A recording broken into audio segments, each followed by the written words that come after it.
Let me just state some facts at the top of our show, Michael Popok. It's August 2024.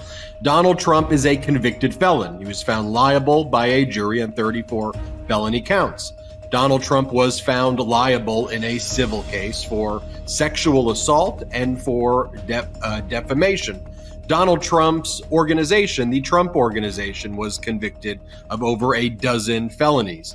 Donald Trump, his kids, the Trump Organization, and other entities related thereto were found liable for fraud, and a sum total of somewhere around $500 million has to be paid by Donald Trump for the fraud that he committed.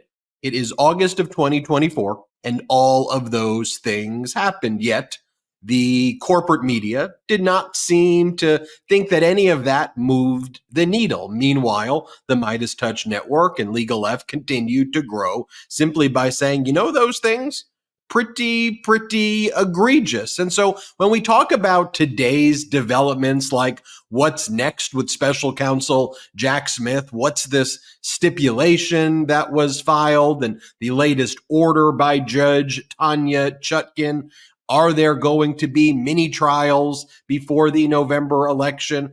I want to talk about the fact that where are we in August 2024 when lots of people were saying none of those things that I mentioned at the outset of the show were ever going to happen? When we talk about what's going on in the Arizona state prosecutions of the fake electors and how apparently we learned this week, Michael Popok, that the grand jury wanted to indict Donald Trump, but were provided information to dissuade them from indicting Donald Trump by the attorney general, who I think strategically didn't want that case to be about Trump, given that there are all these other cases against Donald Trump. But I want to not forget the fact that Donald Trump is a convicted felon found liable for sexual assault. The Trump Organization was found criminally liable for fraud, and the Trump Organization found civilly liable for fraud. And I also want to talk about on this show, Michael Popok,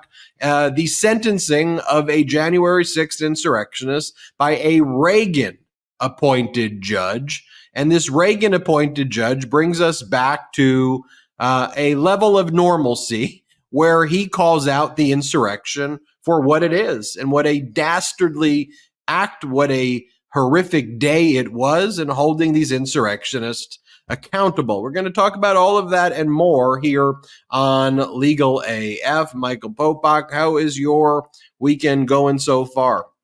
I think it's great. I like the way you framed that one, because we put this show together 4 years ago, not knowing what we would expect, but believing there was a market, there was a need to talk honestly, truthfully, candidly, authentically about that intersection of law and politics. And we've been consistent in our coverage of it. There's not we literally have not, except for one time in 4.5 years, we've not missed a show, either midweek or on the weekend. Not because of ego, but because of demand, and we just feel that the audience is comforted and soothed is the wrong word, is empowered. And if anything, the Midas Touch Network and Legal AF is people powered. It's Legal AF powered. It's Midas Mighty powered, empowered by the information that we provide and the ways that the legal political hacks that we provide, sometimes talking about legal hacks like Judge Chutkan and others, to help make sense of it all. It's complicated. You and I joined an honorable profession, and we learned. And one of the reasons I did, and I'm sure you did too, one of the reasons was I needed the mental challenge. I get bored easily, and I wanted a career that would stimulate me. And then now I've been able to combine it with you on Legal AF and a Midas Touch with doing something that's sort of, for me, God's work, which is the defense of democracy. And these developments that we're going to talk about, the attorney generals, and I've said this on other hot takes and on other Legal AFs, watch out for the attorney generals, because they are not just cleaning up behind the elephant of the Department of Justice and the Supreme Court and doing the hard work of bringing the co-conspirators of Donald Trump to justice. But the Department of Justice under Merrick Garland, ultimately under Joe Biden and Kamala Harris, has a lot of work left to be done about Jan 6th. It's not just the 1,000 or more that have already been brought to justice. They're still investigating. They're still bringing people in. And if Donald Trump were to return to power, people like David Dempsey, that you and I are going to talk about today, one of the most heinous, violent Jan 6th insurrectionist at the most violent of locations, he'll be let out of his jail cell. I said on a hot take about this, this isn't Arkham Mental Asylum like in Batman. Donald Trump's a Joker, but he's not the Joker. He's not supposed to be letting all of these people out of jail, like, and have them, reassemble at his foot at a Jan 6 choir. These are dangerous criminals. And thank God we have people like Royce Lamperth, who's a Reagan appointed judge who, with history and with the gray hair that comes with being around on this earth for 60 or 70 years, calls it the way he sees it, in a way that the MAGA justices and others don't. But I think at the end of this show, I think people, it's sort of, there's a lot of sausage making that goes on, not just with Department of Justice and lawmaking, but also on this show. But by the time we land this plane, I think people will be empowered by the information we give them and the straight way that we provide it. And I can't think of a better way to kick it off than the way you just framed it. And one of the things, Michael Popok, that I thought was, such a powerful reminder of these enduring values and principles in our democracy is, as you mentioned, the Reagan appointed judge talking about those principles. But how about in Glendale, Arizona on Friday in that packed stadium with Vice President Kamala Harris? She was joined by her running mate, Governor Tim Walz. They had on stage the mayor of Mesa, Arizona, John Giles. Mesa, Arizona is one of the most conservative cities in the United States, 36th largest city in the United States. Mayor Giles is a conservative Republican, and he gave a speech and said, MAGA poses a threat to these enduring principles and our Constitution. And he says, I'm putting country over party, and I'm supporting Vice President Kamala Harris. Just as an aside, I litigated one of my last cases as a practicing lawyer in Mesa, Arizona. I represented the family of someone who was shot and killed in Mesa, Daniel Shaver. And people may remember it was a high-profile police shooting case. And so I have a lot of experience with Mesa, Arizona, knowing how conservative of a city that is. And John Giles, the mayor, even throughout that litigation, was a very well-respected person. And to see him come out there is so, and say, look, I'm supporting Vice President Kamala Harris, is so powerful, putting country over party, because these legal principles, to me, never really should have ever been, Democrat or Republican. I just thought when I went to law school, precedents like Roe v. Wade were precedents like Chevron deference and respecting the ability of agencies to regulate in common sense ways pollution and fraud and things like that just was something that was always going to exist. I thought the Civil Rights Act was always going to be here. The Voting Rights Act was always going to be here. But now we've got right-wing Supreme Court justices who are overturning precedent and then going on right-wing propaganda networks and kind of bragging about it. Like, did you see this, Popok? Neil Gorsuch, right-wing Supreme Court judge, Trump appointee, he went on Fox and I did a hot take on it. and he gave an interview saying, honestly, I think we're doing a really good job. Whenever someone says honestly, they're usually not being honest. But here he is. Let me just show you this portion. Like, when have we heard about Supreme Court justices going on not just any network too, but the network that was found liable for defamation and lying about the 2020 election? Like, he's intentionally sending a middle finger to law and order and to the American people. Watch this. Fine. Well, I think the court's doing a pretty good job. I'll be honest with you, Sandra. You ask us to decide the 70 hardest cases in the country every year. Cases where the lower courts have disagreed. And there are 9 of us. Can you get 9 of your colleagues to agree on where to go to lunch? right? No. And we've been appointed by 5 different presidents over 30 years. Yeah. And we are able to reach a unanimous judgment in these hard cases about 40% of the time. Do you hear that? Now, that's the same figure as it was in about 1945 when Franklin Roosevelt had appointed 8 of the 9 justices of the Supreme Court. Okay, now you say, well, what about those divided cases, those 6-3s? Fine. Well, the 6-3s this term, only about half of them are the ones you're thinking about. The others are more scrambled groupings. According to the New York Times last term, in 45% of ideologically divided cases, whatever that means, I agreed with what the Times called the liberal result. That's the court I know. Yeah. And that those, quote, ideological cases, 6-3, it's about a third of our docket this last year. And again, that's about the same number as it was in 1945. So really, my experience with this court is nothing changes. Which brings That's not our experience as we the people. You overturned Roe v. Wade. You basically abolished the Voting Rights Act. You basically took away the ability for colleges to promote diversity on campus. You basically took away the separation of church and state. You took away Chevron deference and abolished agencies. So Popok just gaslighting us on a network that lied about the 2020 election results. Let me jump in on that one, right? Gorsuch has a nasty habit as he's moved to the alt-right, has formed a reliable alliance with Thomas and Alito in a way that I never thought. You know, he was sort of hovering in the middle of the center right for a long, long time. And now that's occupied by Kavanaugh and Amy Coney Barrett. And they become the swing votes as Gorsuch has left planet Earth and moved over to the right wing. And when his nasty little habit, 2 things, 2 tells that he has if you're a poker player.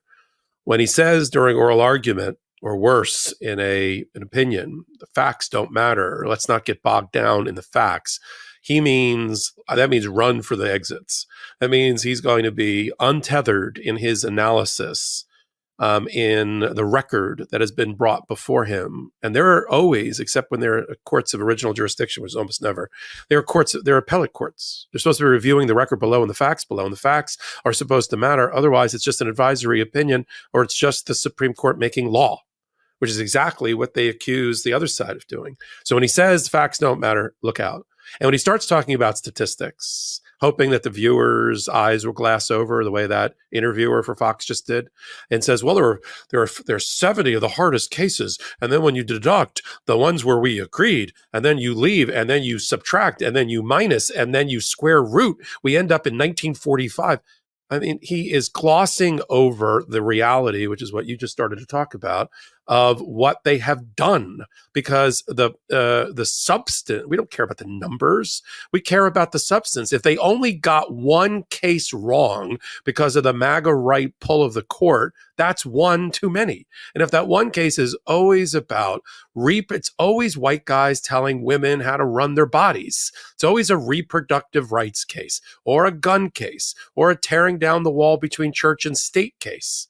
But he wants to mask over that, wallpaper over that, by saying, but look at all the places that we agree on things that don't matter to the average American. Some sort of administrative law issue, some sort of fringe issue that doesn't affect the day-to-day life, or more importantly, why people signed up to be Americans, why people signed up to be patriots in this country. This Supreme Court and their right wing, which he so blithely refers to as, well, occasionally 6-3, it's like going to lunch. Can you get 9 of your colleagues to go to lunch? And just does it in such a insulting way, sticking his thumb in the eye of the American people and putting his boot on the throat of women, especially, and the American people. It's the callous disregard for what the Supreme Court and the right wing, now led by Gorsuch, Alito, and Thomas, are doing to the average American, and that they are completely out of lockstep with mainstream America about morals and values, and they don't even care about it. Alito will be heard to say frequently during oral argument, and even in his writings, his opinions, he'll be heard to say, the implications or ramifications of what our ruling is today is of no great concern. because they're locked in an ivory hermetically sealed tower of the Federalist Society making. And this is the result, you and I and the peons and the minions below, this is what we get left with. And then they'll say that. Or Gorsuch will posit out loud ways for Donald Trump to be benefited. Maybe he could self-pardon. Maybe he could sell pardons. Have you thought about that? It's like they're telegraphing and signaling, bring us a case in which Donald Trump pardons himself, and we will likely grant it. And it's just this callousness, Ben, that drives me mad. Yeah. That they cover it up, as you just saw, with jocularity on a friendly, what they see as friendly environment. And to your point, what I said on my hot take was, you want to be neutral. You know, you want to not go to the State of the Union because you don't want to look political. You want to act like you're holier than thou. Then go on F and C-SPAN. No one has ever attacked C-SPAN for being, no one watches it, but nobody attacks C-SPAN for being blue or red or purple. Then go on there if you want your message heard. Stop selling your book and then trying to like you said, gaslight the American people into believing that they're just doing the same thing they've done every year and we all get along, kumbaya. Bullshit. And they structure the cases that they take so that they can say, look, we agreed on all of these, but so overwhelmingly there was agreement. Right. Well, then, you plan that so you can say that, but then you've just taken away monumental freedoms. The quantity doesn't matter. It's a thousand things that you agree with doesn't make a difference if one time you take away women's reproductive rights. What are the thousand other I like that analysis you're making, which is take the 70 and they're calculated in adding, as you're saying, let's say they add 40 or 50, they know they're going to be 9-0. Like, there's not going to be any objection to these. And that is the wallpaper all over what they really want to do, which is to F with your life. And especially if you're a woman and voting rights and disenfranchisement, focus on the 20. That's what we work. Focus on the 10. That's the one that rock your world and that have to be changed. So look, not that we are here promoting reasons to vote blue on November 5th, but here's one. If Donald Trump gets reelected, and I shudder to think what will happen, but this is what will happen. That Supreme Court will be locked into a right-wing, alt-right mode for the next 30 years, unchangeable. He'll get at least one or two more picks, and we're done. If Kamala Harris and Tim Walz get in, we've got a chance at a 5-4 progressive Democrat view to rebalance and recalibrate that court. And that is what's on the line. That's why Elizabeth Warren so smartly says the Supreme Court is on the ballot in November, along with women's rights, along with reproductive rights, and everything else. That's why I mentioned a few minutes ago John Giles, the conservative mayor of the conservative city in Arizona, Mesa, because, having the experience of litigating there, when someone like a John Giles and myself, a John Giles and a Vice President Kamala Harris can say, whoa, whoa, whoa, we are coming together for our democracy. It isn't so much, a normal political race as it is the preservation of the very system that makes the American judicial system work. I mean, just take a look at what Donald Trump's been emailing to his supporters. Donald Trump, before he gave that incredibly bizarre speech in Montana, he goes, in 4 hours, I step on stage and deliver dangerously liberal Kamala Harris the worst defeat of her political career. She thought I'd quit when her regime had my home raided with deadly force. Donald Trump was not even there in Mar-a-Lago when the surge took place, and he's furthering this lie and conspiracy that there was a deadly force order to try to take him out and kill him, which he's inciting political violence. Then he tells his supporters, she thought I'd quit after being wrongfully convicted in a Soviet-style show trial. And then he goes, and the biggest insult of all, she thought she could turn you against me and steal away my best supporters. When he goes, a Soviet-style show trial, Michael Popok, in every one of those cases that I mentioned at the outset, Donald Trump had an opportunity to testify.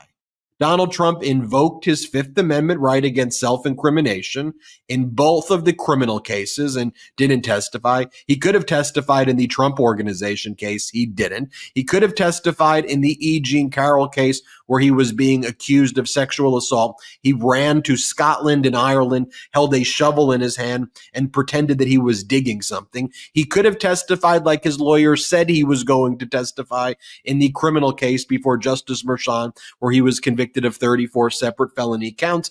But the thing is, when you have Justice Gorsuch go, oh, well, I think that we agree on a lot of it. He is ripping away rights. He is a killer. He is killing women. And he's sitting there and going, well, we agree on these things. While Donald Trump, the person who he's out there promoting like he shouldn't, is talking about Soviet-style show trials, literally ripping to shreds our country. And then they try to bolt sides in and go, oh, well, Ben Meiselas and Michael Popok, you are using such a serious rhetoric and tone it down. I'm just telling you what their words are saying. I'm not even describing it so much as I'm literally reporting on what the words are and what they are actually, what they're doing. Popok, I want to get your take on this. I want to remind everybody, though, about our Patreon. We had a great time. Oh, yeah. Patreon.com/legalaf. We held a meeting. You got to answer all of those questions. Everybody's questions got answered. We're going to do it again in the next few weeks. Meet Michael Popok, patreon.com/legalaf. Also, my brother Jordy continues to say, Ben, I don't think that you're going to remember to promote the Midas merch. We've got some incredible new Midas merch out there at store.midastouch.com. It's really good stuff. It's all selling very, very, very quickly. Check it out, store.midastouch.com. Popok, I want to get your reaction. We got to take that first quick break. Have you heard that the flavored air category is quickly becoming the leading alternative to vaping and smoking? It's a whole new movement towards better habits, led by the sponsor of today's video, Fume. Fume is an award-winning flavored air device, and flavored air isn't like vaping. If vapor was compared to sticky soda, Fume cores are closer to herbal teas. Fume has lots of delicious flavors to choose from, like crisp mint and orange vanilla. With flavored air, you can satisfy your oral fixation through a passive diffusion system that utilizes no electronics, vapor, or combustion. Instead, Fume draws flavor to your mouth. Fume fills the void ditching a bad habit can leave. There's no vapor, and you can use it anywhere. There's no nicotine, and it's not addictive. The non-toxic flavors are a guilt-free alternative. Fume doesn't use any batteries, so you'll never need to charge it. The design is super sleek, it looks awesome, and you can truly feel the weighted, high-quality design. I mean, one of the fun things about Fume is that it's made to fidget with and calms anxiety with magnets, snaps, and clicks. Fume continuously invests in third-party studies to ensure the safety of their products. My favorite Fume flavor is the orange vanilla. It's just as delicious as it sounds. And look, if you're trying to kick your bad habit, I couldn't recommend Fume enough. Fume has served over 300,000 customers, and you can be the next success story.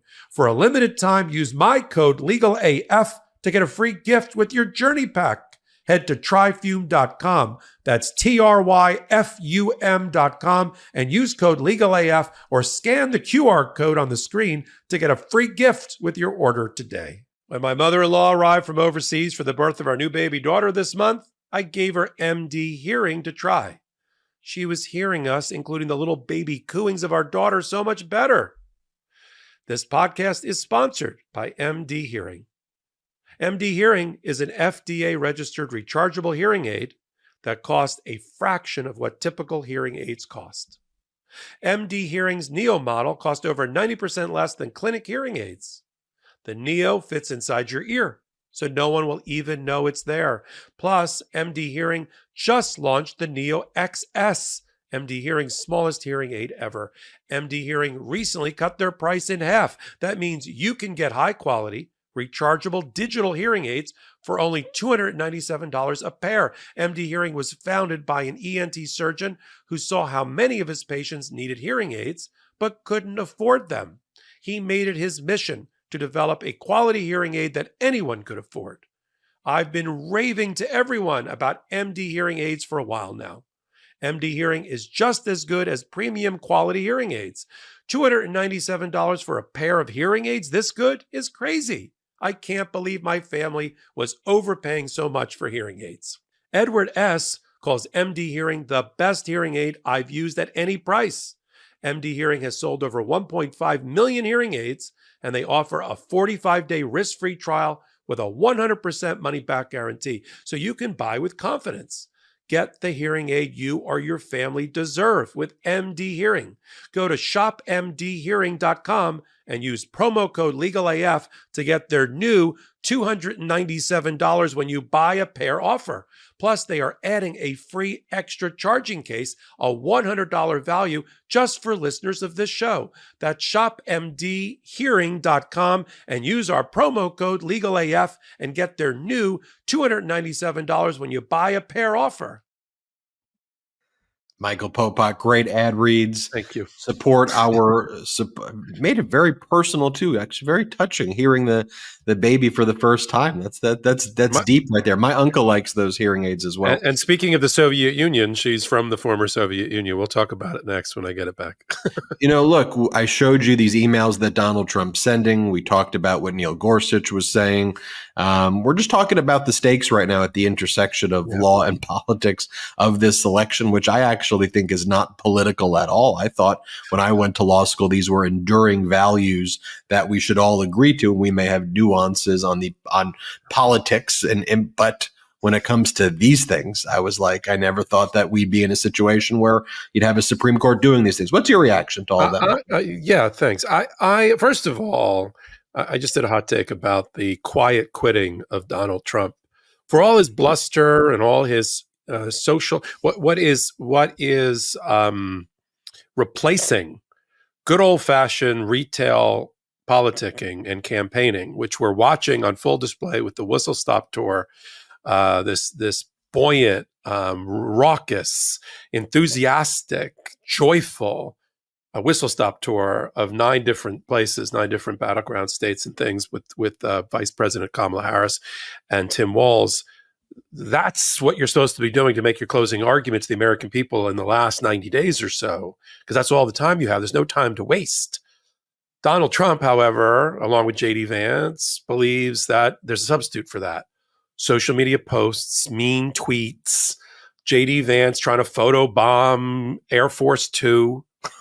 Apparently, he loves inanimate objects and being in the same place as they are. And so, and 5-person against her 20,000 yelling, screaming, the top of their lungs in support of democracy rallies.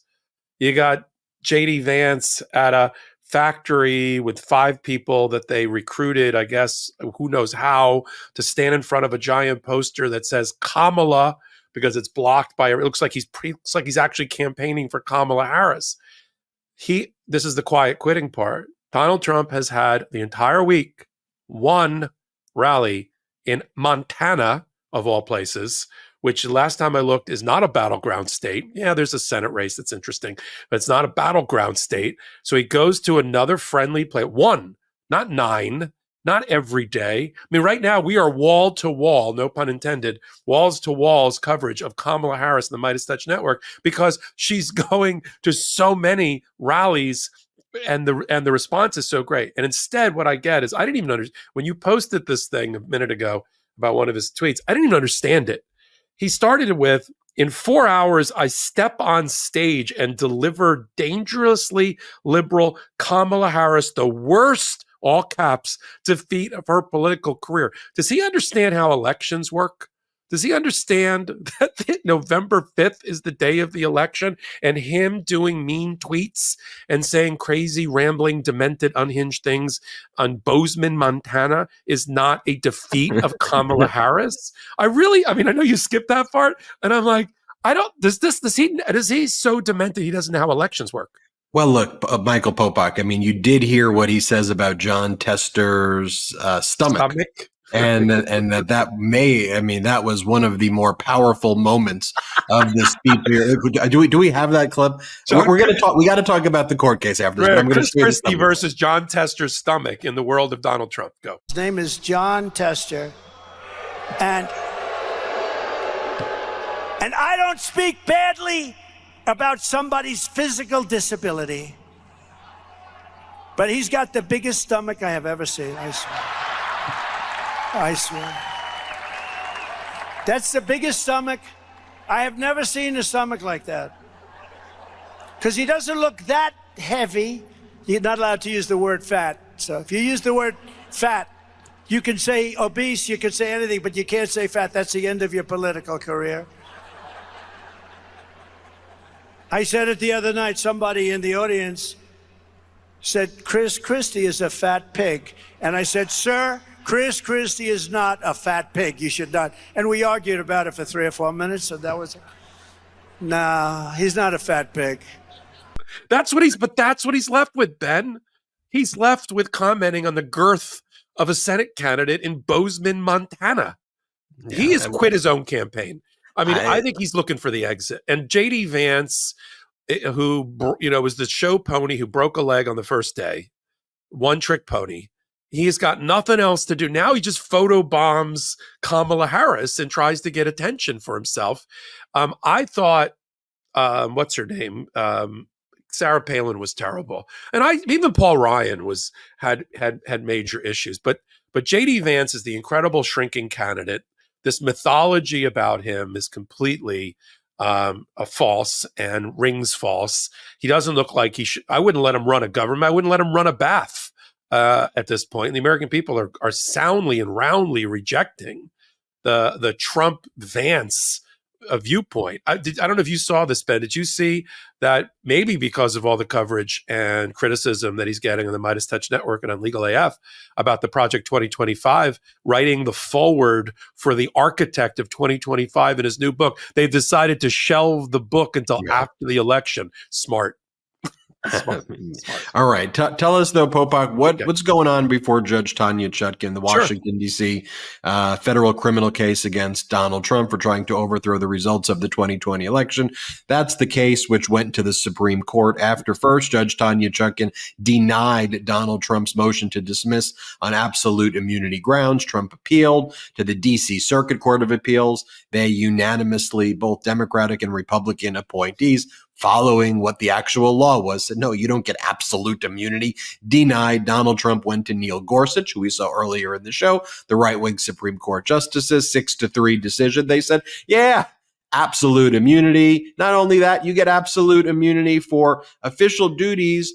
We should get a strong presumption that everything you did while in office, even things that were like notoriously things that were not permitted, like ordering the DOJ to do things when you are the president, when there's supposed to be a separation. Yeah, you get immunity for that. And there's evidentiary immunity where people can't even introduce any evidence at all regarding official duties or official acts at the time of trial. So immediately, and we talked about this on the last show, Judge Tanya Chutkan, who's presiding in the district court, when she got the case back from the Supreme Court last Saturday when we were doing Legal AF, she issued 2 orders right away, order after order, denying Donald Trump's motions to dismiss. She set a status conference promptly, and she requested briefing by the parties on what do we do next now that the Supreme Court made this absolute immunity argument. Special counsel Jack Smith filed a joint status report along with Trump's lawyers. It was unopposed. There was a stipulation, one of the first times we've seen them stipulate and agree to anything, to move these dates back by a few weeks. And then Judge Chutkan issued the following minute order as to Donald Trump, the criminal case. The government's unopposed motion for an extension of time is hereby granted. The joint status report, where they were going to address the issues of absolute immunity that the Supreme Court ruled on, that was first due on August 9th, 2024, is now due by August 30th, 2024. The status conference previously scheduled for August 16th is continued until September 5th, 2024, after Labor Day at 10 a.m. in courtroom 9. What do you make of this, Popok? Well, let me jump off sides here because this is what I think is happening.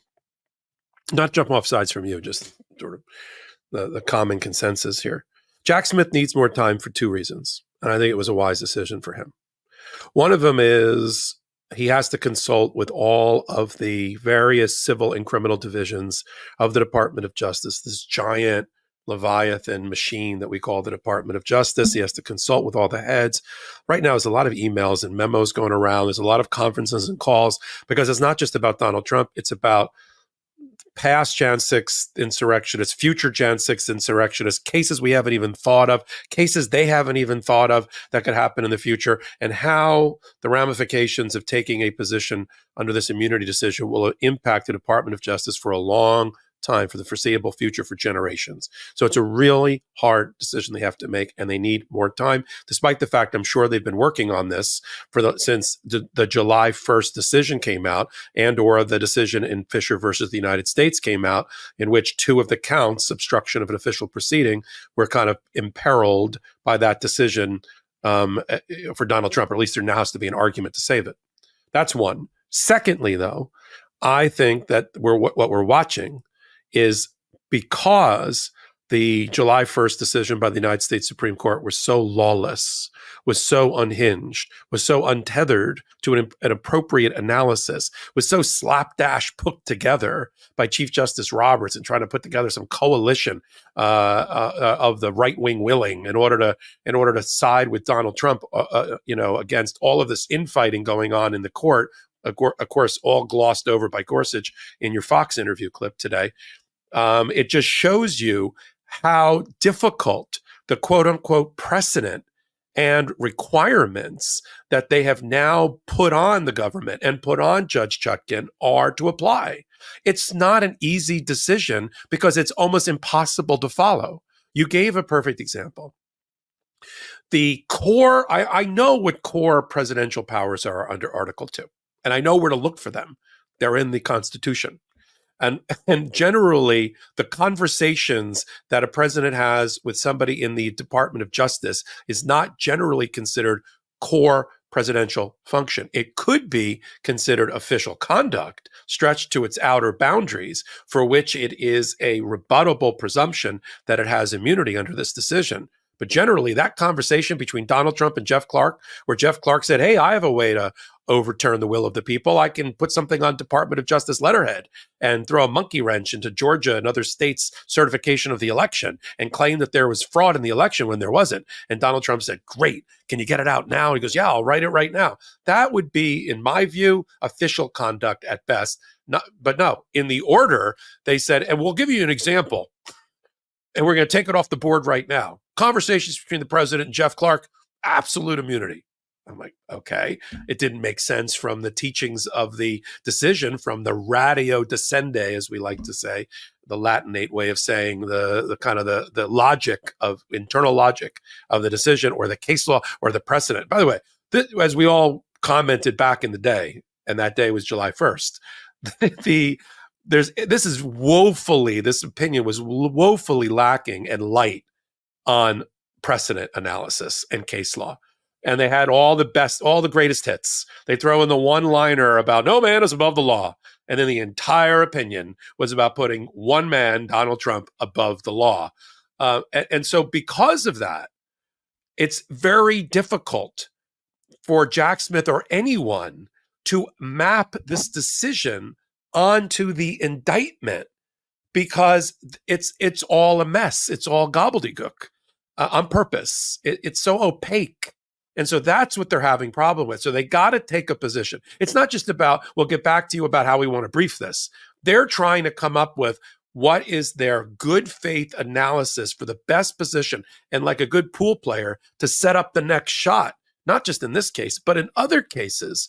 All right, so that is the delay. And that's what we watched writ large with the request for 3 more weeks. Of course, Donald Trump was like, a delay? I'll take at least one of those. And so he was like, great. And the judge was like, okay, I get it. It's hard. And you're a Department of Justice. You're not just a guy. That guy was like, he'll come up with his opinion. It'll be 2 lawyers. They'll come up. But the Department of Justice has bigger fish to fry. And that's what we're watching. So the good news is, there's going to be a hearing on September the 5th, right after Labor Day, when the judge gets back from vacation and all of that. She's cleared out the underbrush in the meantime by denying the motions that were all filed seriatim, all in order in October of last year by Donald Trump on various grounds of motions to dismiss. She's like, forget all those. And some of these I don't even want to deal with until after I decide about immunity. Now she's got, because the hard work is the following, and then I want to backpedal on something you and I talked about last week, or I want to give another review. She's got to take this indictment and she's got to pass it through, whether you think of it like a meat grinder, a cheese grater, or a filter. But she's got to shove this indictment through the directions of the United States Supreme Court and see what comes out the bottom. Is this going to be a Swiss cheese indictment that there's nothing left of it? Because of the overt acts between the evidential immunity part of it and the absolute, and once you apply all these, what's left? And I don't think now Jack Smith's going to raise his hand and say, we'd like to re-indict. We'd like to go back to a grand jury and re-indict and then try to comply with what the Supreme Court wants. I think they did the indictment so surgical, because you and I always talked about comparing this indictment to the speaking indictment of Fani Willis, for example, which was sweeping and went on for pages and hundreds of allegations, dozens of defendants about things all over the United States that happen even outside of Georgia. That's not what Jack Smith did. Jack Smith knows the Supreme Court is constituted the way it is. And I think was very surgical and mindful for another reason here. So it would survive any kind of wacko immunity argument that came out of the Supreme Court, which it did. So I think he stands on solid ground on his immunity, on his indictment with the immunity decision. He makes that argument. As to the evidentiary hearing, I'm not sure, A, it's permitted, or B, it's necessary. And here's my theory on that. The indictments who come out of the grand jury, right, have to rise and fall on what is in the indictment. If there was another fact that should have been put in there, you can't supplement it now in a brief. You can't supplement it now in a hearing. If there was a great argument that was made at the grand jury proceedings, which are still secret, you can't say, hey, judge, read the transcript, supplement and annotate. And no, this thing has to be what it is, given the law the way it is. So while I would love a mini trial, I just don't see how an indictment, which can't be amplified, supplemented, or amended through anything else other than what the grand jury issued, is going to be, I don't see how you're going to get a mini trial where evidence and witnesses and Mike Pence comes in and this and that, because this thing's got to rise and fall on its own merits. And while the Supreme Court chastised, and we all believe wrongly, Judge Chutkan about, you should have done this at the beginning. You should have done a fact finding and immunity analysis at the beginning of the indictment stage and not at the end. And that was your major problem, but gave her no guidance on how to do it. And she's going to have to work it out with this briefing schedule. I don't see an evidentiary hearing. I see major briefing, 3 briefs in total, which maybe she gets completed by the end of September, beginning of October, and then she issues a ruling. But the reason we don't see a hot and bothered Jack Smith with his hair on fire about timing, nor do we see it in the 11th Circuit on Mar-a-Lago and Cannon, is because he sort of he sees the clock and he sees the calendar, and he knows that he's never going to get either cases up and running to get tried before the election, let alone before the inauguration. So an extra week here or there. That's why I think he's left the 11th Circuit briefing alone in Mar-a-Lago with Judge Cannon to get that case back, and has accepted basically the briefing schedule that put it into early September and October. And then I think he's done the same thing here. So we're not watching him defeated, but we're watching him being a realpolitik realist about what he can accomplish and what he should accomplish and the importance of it. If we're right, I'll leave it on this. If we're right about Kamala Harris winning and becoming Madam President-elect, such sweet music to our ears, then all this timing issue won't even matter. The Department of Justice will stay intact, maybe headed by another attorney general. The special counsel will stay intact, and the cases will continue against a failed, shrunken criminal Florida man in Donald Trump. We still have the sentencing in the Manhattan District Attorney criminal case set for September 18th. Justice Merchan said, come hell or high water, we are doing a hearing that day. So you could do all your procedural maneuvers. There will be a hearing on September 18th. Also, Donald Trump is a very good counter indicator, and everything that he does, just do the opposite. So in fact, when Donald Trump wanted delay, it may have actually been in his benefit to have all of the criminal trials one after the other, because it's the only time he's able to actually stay on a message. Now, his message is totally false and defamatory, but when he has the criminal case, he comes up with the 4 things he says about the judge. Oh, it's the judge's daughter. Oh, Mar-a-Lago's worth $8 trillion and not $27 million, even though Donald Trump said it was worth $27 million to pay less taxes. Or, have you seen Justice Engoron? Have you seen this guy? He's a crazy guy. He hits the same points. And the corporate media doesn't give a crap if he's found liable for felonies or sexual assault or whatever it is. Look, I think the fact that you don't have these criminal trials right now, and we're able to see what Donald Trump's saying in Montana, what Donald Trump is saying in Harrisburg, Pennsylvania, what Donald Trump is saying at the National Association of Black Journalists, people can see who this individual is, talking about Hannibal Lecter getting eaten by sharks, talking about bellies, strange behavior that is so outside the orbit of any just normal political discourse, yet alone articulating coherent political theory. But it's why I wanted to start with at the beginning of this episode to say, look, Trump's been found liable of felonies. He's a convicted felon. He's been found liable for sexual assault. The Trump Organization as an entity is a felon organization, and Donald Trump has been found civilly liable for fraud. All of that has happened, and if we were to ask our viewers, did you think that was going to happen? Would we be in a place with August where all of those things were true? You would say, no, there's no way all of those things were going to happen. But then if I told you those things were going to happen, you'd probably say, well, then he's done. How can you possibly survive in a political climate where you're a felon, you've been found liable for sexual assault, your organization is a felon, and you've been found liable for $500 million, and that's just the tip of the iceberg? Well, that goes to a broader conversation about the corrosiveness of our media landscape that normalizes this behavior and the complete capitulation of the Republican Party that has hoisted up this authoritarian wannabe WWE cosplay fascist on we the people, which we now see the antidote to that seems to be joy and happiness and spreading love. And that's actually one of the things, too, which I thought should never be political, but reclaiming the flag, reclaiming patriotism, chants of USA, USA, out of love and happiness and not anger. That's a powerful force right now. When we get back, I still want to talk about the sentencing of that January 6th insurrectionist, showing you what this Reagan judge did. Then let's talk a little bit about the Arizona state prosecution. Just a tad. Let's talk about it. Let's take a break.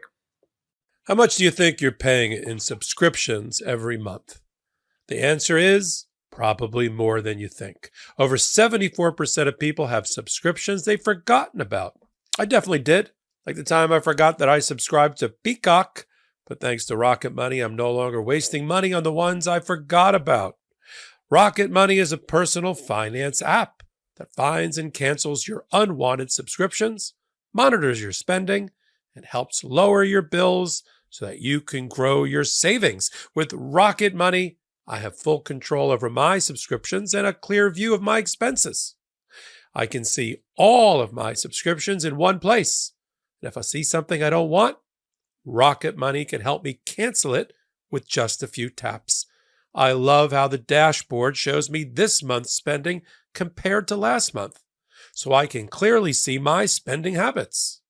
Plus, they'll help me create a custom budget and keep my spending on track. Rocket Money will even try to negotiate lower bills for you by up to 20%. All you have to do is submit a picture of your bill, and Rocket Money takes care of the rest. They'll deal with customer service for you. Rocket Money has over 5 million users and has saved a total of 500 million in canceled subscriptions, saving members up to $740 a year when using all of the app's features. Stop wasting money on things you don't use. Cancel your unwanted subscriptions by going to rocketmoney.com/legalaf. That's rocketmoney.com/legalaf. rocketmoney.com/legalaf. As we age, balancing our social life with next day responsibilities becomes trickier. That's why I'm thrilled to have discovered ZBiotics Pre-Alcohol, a game-changing product for responsible adults who enjoy a drink but have plans the next day. ZBiotics Pre-Alcohol is the world's first genetically engineered probiotic. Invented by PhD scientists, it's designed to address rough mornings after drinking. Here's the science. When you drink, alcohol creates a toxic byproduct in your gut. This byproduct, not dehydration, is what makes you feel rough the next day. Pre-alcohol ZBiotic produces an enzyme that breaks down this byproduct. Just make ZBiotics your first drink of the night. Enjoy responsibly, and you're set for a better tomorrow. Since I started using pre-alcohol before social events, I've noticed a significant improvement. After a night out with friends, I wake up feeling refreshed and ready for my day. Whether I have an important business meeting or a family outing, I can approach my day with confidence. Vacations, weddings, birthdays, and reunions, there's so much going on. Get the most out of your summer plans by stocking up on ZBiotic Pre-Alcohol now. Go to zbiotics.com/legalaf to get 15% off your first order when you use LegalAF at checkout. Pre-alcohol ZBiotics is backed with a 100% money-back guarantee. So if you're not satisfied for any reason, they'll refund your money. No questions asked. Remember to head to zbiotics.com/legalaf and use the code LegalAF at checkout for 15% off. Thank you, ZBiotics, for sponsoring this episode and our good times. Great ad read, Michael Popok. And by the way, you can support those sponsors. In the description, there are links. Use those discount codes. Jordy and Popok and Karen and myself, we spend a lot of time vetting those sponsors, and we're very proud of them. And we're happy that they sponsor this show, and it's one of the ways we keep this thing going. Michael Popok, tell us about this powerful sentencing that took place in Washington, D.C. Yeah, we've got, we never want people to get Jan 6 fatigue. And I think it was a great, the timing of it, while it might have been a little bit of serendipity, was a great rejoinder to Donald Trump earlier in the week at his rambling, unhinged, demented Mar-a-Lago press conference, which I believe he was goaded into giving because his vice presidential candidate stepped out of bounds and started to attack Kamala Harris with some weird countdown clock for how many times she has or how long it's been since she gave a press conference. I mean, she's the vice president of the United States. She's got a day job. Her side gig is running to save democracy and be the next president of the United States. She doesn't have to stand and give a press conference in the middle of it all. Wearing what hat would she be doing that? People campaigning don't give press conferences generally, and vice presidents don't generally give press conferences. But because he goaded her for that, then Donald Trump said, "Oh crap, I got to give a press conference," and that went about as well as the black journalist interview went, meaning not well at all, because now you've got Donald Trump who can't find, he's on shifting sands. And he hasn't been able to recalibrate and won't be able to about how to come up with a line of attack against Kamala Harris that's consistent and doesn't just open up that weird stew of his brain about that's filled with racism and misogyny and everything else. And so he can't do it, especially for an hour-long unhinged press conference. So at the same time, he says at his press conference, nobody died on Jan 6, no fatalities. It was literally a walk in the park. It was just people's peaceful protest. Judges have now, including Judge Royce Lampert, that we're going to talk about, are getting fed up with hearing right-wing MAGA and the cult leader try to revise and revisit what happened on Jan 6th. They know better than anybody because there's about I would say about 8 judges in the DC Circuit Court, federal court, that have had to hear these thousands of cases. They've sat collectively and watched tens of thousands of hours of video and audio and social media postings, and they don't lie about how violent this insurrection was, especially at the West Portico and the West Tunnel, which was a medieval battle being waged by insurrectionists, including David Dempsey, who we're going to talk about next, who was the worst, most violent, at the most violent location, most violent battle, with an outmatched and outnumbered Metro and Capitol Police against thousands of insurrectionists. And he was the worst of the bunch. And that's why he got the second highest sentence of anyone that's been sentenced, including the Oath Keepers and 3 percenters. The only one that beat this guy's 20 years that Royce Lamperth, this Reagan appointee, just gave him was Enrico Tarrio, who was the founder of the Proud Boys. He even got more than Stuart Rhodes, the one-eyed guy, Yale law guy, blew out his own eye, who ran the Oath Keepers. So this shows you how bad this guy was. And Royce Lamperth, people may recall, who watch our show regularly, you and I talked about him about 6 months ago, and I did a hot take on it. I read from his order where he said, he didn't have to say this, but he said in another sentencing, I am what is happening to America because of Republican leaders who are trying to rewrite what happened on Jan 6th. He says, I'm used to having defendants in my courtroom try to pull the wool over my eyes and tell me what I've just seen or just heard in evidence didn't really happen. I'm not used to leaders doing that. And what he's referring to is, of course, Marjorie Taylor Greene and others saying they're political prisoners. It was just a tour. It was all, just rewriting history. Watch the footage. Royce Lamperth has watched the footage.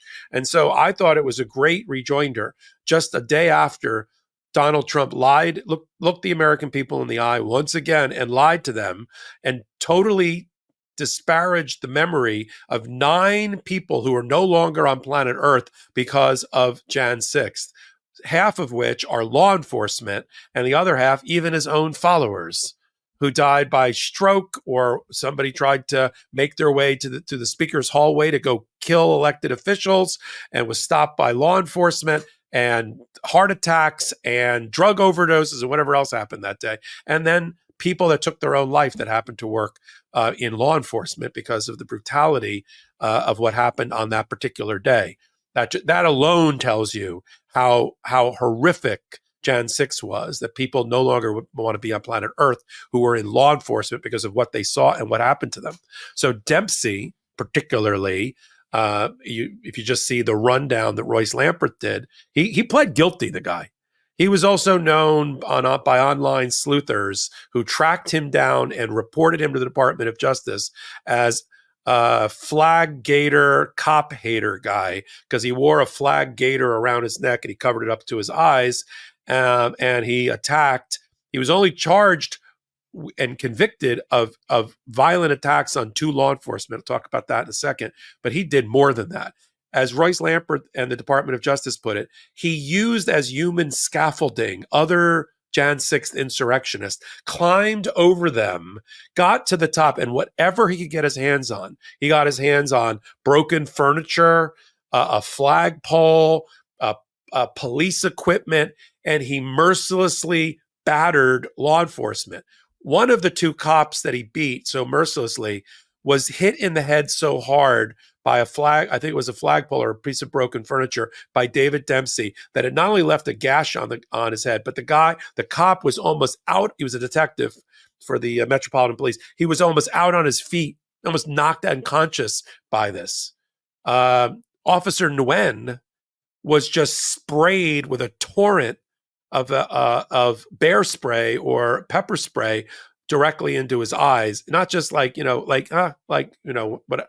just a full on fire hose of spray.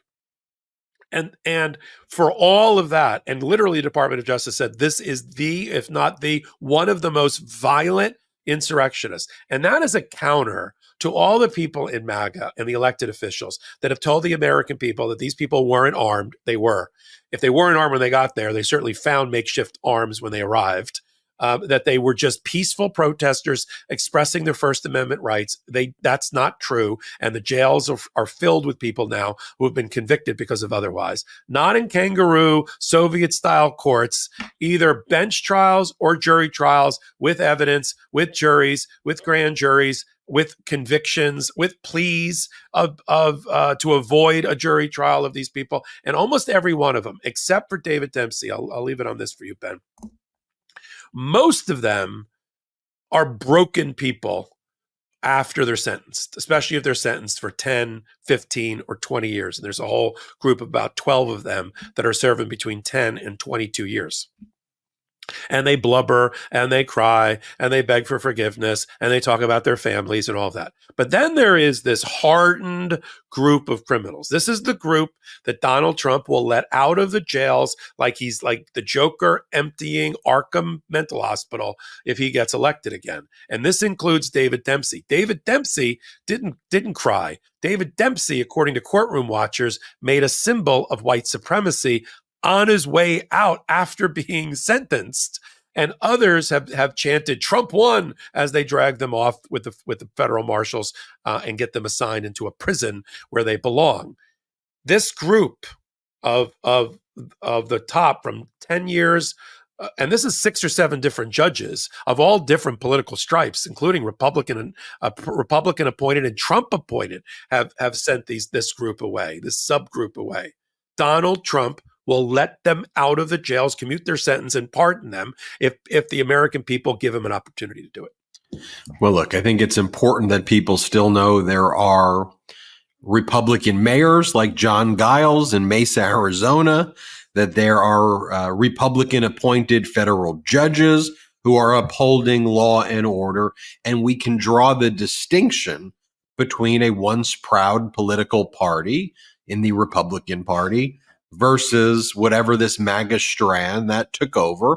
And frankly, it was part of the bargain that Republicans were striking with the Tea Party. You go back to George W. Bush and the type of alliances he was creating, which ultimately led to, this MAGA strand being the strand that, fully took over. But I think it is helpful to know that you have that out there.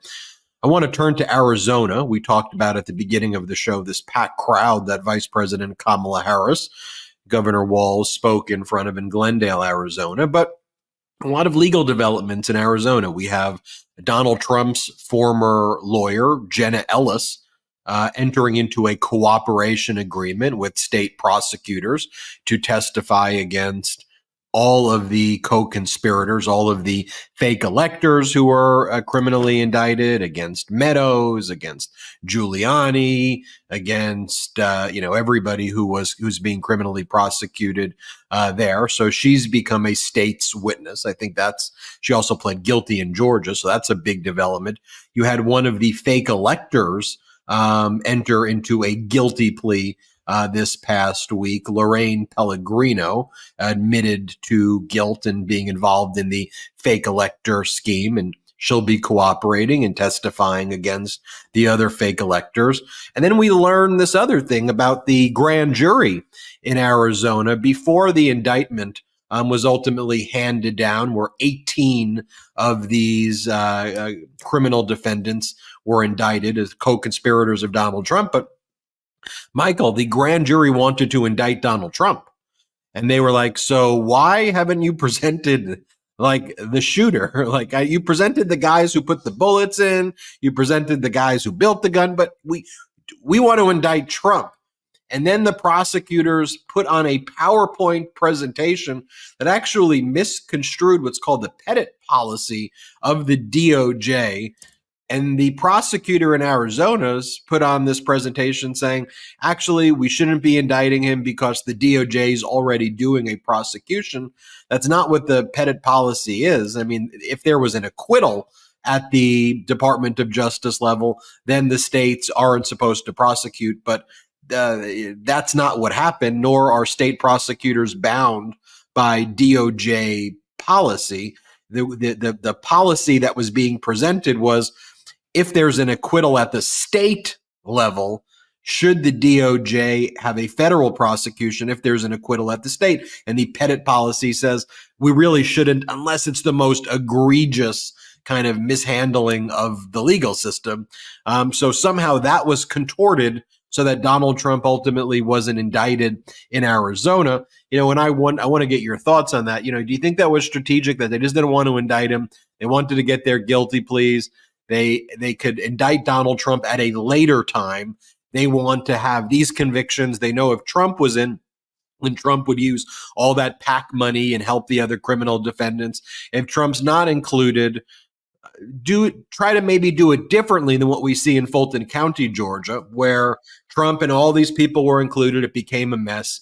Maybe don't include Trump at first, get everybody else to plead guilty, get all these convictions, and then do it as a two-step before you go for Donald Trump. So that was my theory about why not indict him. Because look, you have Chris Mays, a very good prosecutor over there, and it's not that I think he wants to avoid it. I think he wanted to just avoid it now, seeing what happened in Georgia. What do you think? Yeah, I think that when we first reported on it, I thought that they had made a strategic decision based on, they had the benefit of having seen Fulton County, and they decide, and the benefit of what Jack Smith had did. Remember, we were busy piecing together who are the 6 unindicted co-conspirators, and why is it just against Donald Trump? There, it went the other way. He brought it just against Donald Trump and not against the others. Then you've got Fulton County, who brought it against Donald Trump and the others and got mired in the whole immunity or supremacy clause or executive privilege things. She's watching all of that. And let's be honest, I mean, there was an immunity case that was pending at the time when all of this happened. And I thought, like you did, because we jumped on a hot take when this first indictment first came out. I thought that the reason that they didn't do it, the reason that she didn't do it, Chris Mays, is because they just wanted to get the co-conspirator fake electors, because 11 out of the 18 are fake electors, similar to Georgia. And then the rest are this inner sanctum of this unholy inner sanctum of Donald Trump, which is like, and many of which, as you noted, overlap with Georgia. Mike Roman, the election day coordinator, the mule for the fake elector certificates, and Jenna Ellis again, and Rudy Giuliani again, and John Eastman again, and that group. And you remembered, Ben, that in Georgia, there was a special purpose grand jury that actually wanted more people indicted than Fani Willis exercising her prosecutorial discretion. And that's what it comes down to, is then she ultimately indicted. And that's what it comes down to, is prosecutorial discretion. Now, I didn't know about at the time what you just presented, which was that they sort of misled the grand jury, or they just had a fundamental misunderstanding, which shocks me because Chris Mays is really, really smart in that position. I mean, Arizona is filled with really smart women lawyers. Their governor was a Secretary of State and got elevated, by the people to be the governor, and now Chris is the attorney general. So I still believe it's the right thing to do right now. I've done hot takes, I think you have too, where we're already getting the flipping that we started to see in Georgia. Jenna Ellis was the first shoe to drop. The next shoe to drop was one of the fake electors. Ms. Pellegrino has decided to cooperate, because these people facing 9 felonies because they were in love with Donald Trump, doesn't do it for them anymore, because they have nothing to gain. They're not hoping for another Trump administration. They're not going to be benefited. Like, she was like the head of a women's Republican group somewhere in rural Arizona.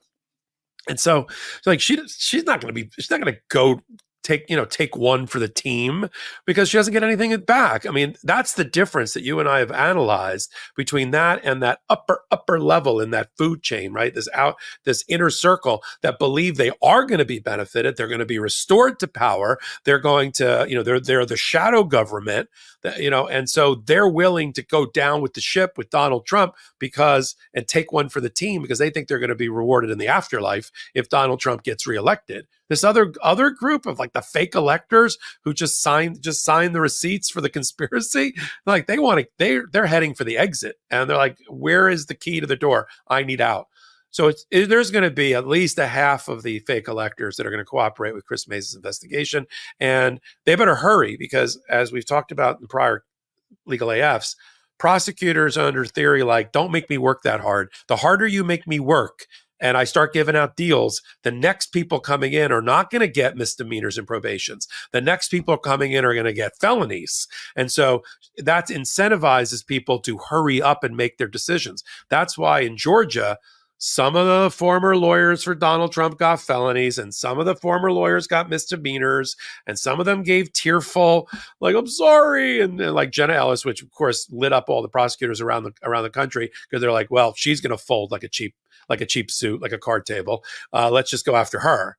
And so she's going to spill the beans. And according to reporting and Chris Mays' own office, they gave her that sweetheart deal, Jenna Ellis, because she's got the goods on so many of the other co-conspirators, and maybe even up to Donald Trump for another indictment, because the indictment window is not closed, of course, that it was worth giving her basically a pass for what she did, not only the 9 felony counts, because they need her as a cooperating witness. And the other reason is it's because of what happened in what we saw in the lack of cooperation that made Jack Smith's life harder in Mar-a-Lago. He always thought that Walt Nauta, the butler, Carlos de Oliveira, the maintenance worker, were going to flip with a lot of pressure on them, the way they were able to get the IT worker, Yuscil Taveras, to flip. But it didn't happen. And it made the case a lot harder because of that. Even though they got all those housekeepers and maintenance workers and cooks and whatever else at Mar-a-Lago, the eyes and ears of Mar-a-Lago, to testify against Donald Trump. All these nameless, faceless people that Donald Trump couldn't, if he tripped over them, he wouldn't know who they were, let alone they were on his payroll. They never got those key people. Chris, now she knows she's never going to get John Eastman.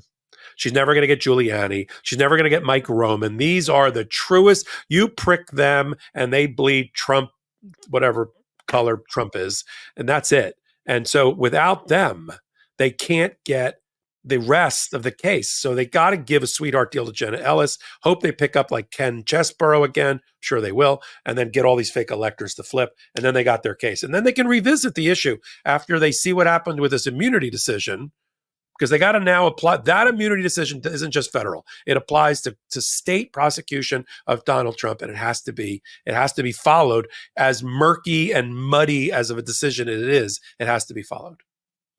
Jordy, my younger brother, keeps on texting me, Ben, I will not forgive you if you do not plug the Midas merch. I'm exaggerating, but Jordy wants me to plug it, and it's incredible merch. We've got your Mind Your Own Damn Business Harris Wall shirts. We got the We Are Not Going Back shirts. We got the Childless Cat Lady shirts. We got the Kamala Brat t-shirts. We got the Vote for the Prosecutor, Not the Criminal. We've got the Ballot Mug Prosecutor Over Criminal Unburdened hats. We've got a lot of great merch, 100% union made, 100% made in the USA. And of course, we've got the Legal AF merch. Make sure you check out all the Legal AF merch as well. Some great stuff that Karen Friedman Agnifilo took the lead on in designing with the assistance of Michael Popok. Store.MidasTouch.com.